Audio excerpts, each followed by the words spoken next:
Hello, welcome back to MFWoodShop. Today we're going to build this nightstand with a drawer and a refrigerator. Want to see how I do it? Stay tuned.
Alright, I got the project done. I really like the way it turned out.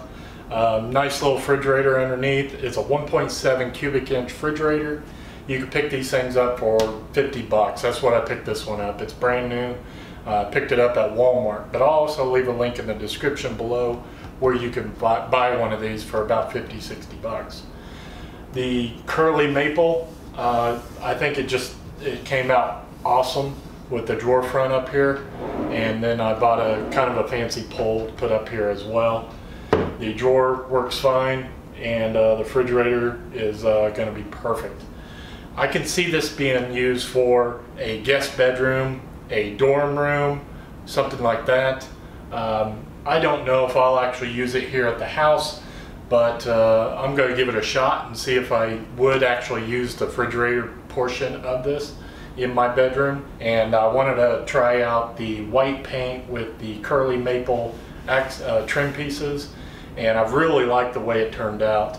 And the only thing left to do really is to protect the paint, and I don't really know how to do that yet.